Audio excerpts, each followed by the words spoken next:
Assalamualaikum warahmatullahi wabarakatuh. Perkenalkan, nama saya Ika Puspitasari dari jurusan Teknik Elektro, Prodi D4 Teknik Multimedia dan Jaringan.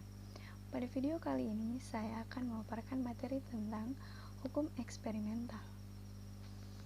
Yang pertama, pendahuluan. Pada bab sebelumnya, kita sudah mempelajari dua buah besaran, yaitu arus dan tegangan. Kedua besaran tersebut akan dijelaskan dengan hukum Ohm, yaitu kaitan kedua besaran tersebut dengan nilai penyerapan daya dan nilai konduktansi pada sebuah resistor. Selain hukum Ohm, ada juga tegangan Kirchhoff. Yang pertama, hukum Ohm. Georg Simon Ohm, seorang fisikawan Jerman, menyatakan sebuah hukum yang kemudian dikenal sebagai hukum Ohm.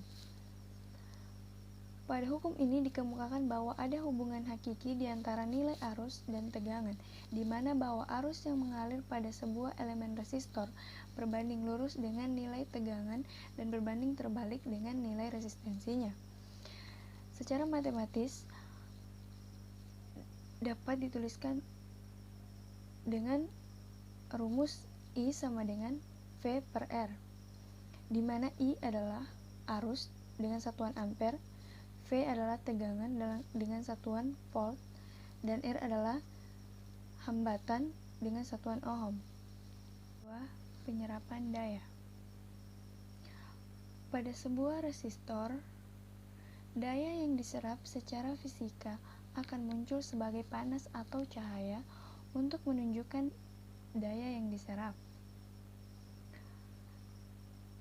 Secara matematis, daya dapat dituliskan dengan P sama dengan V dikali I pangkat 2 atau P sama dengan V per R, di mana P adalah daya dengan satuan watt.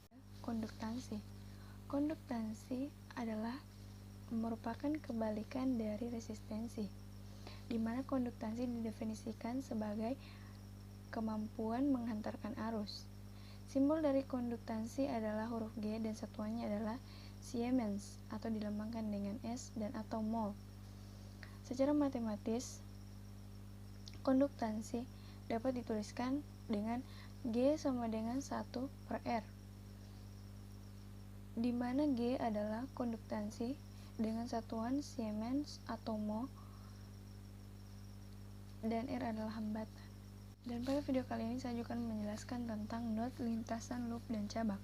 Node atau simpul adalah sebuah titik di mana dua atau lebih elemen memiliki hubungan bersama.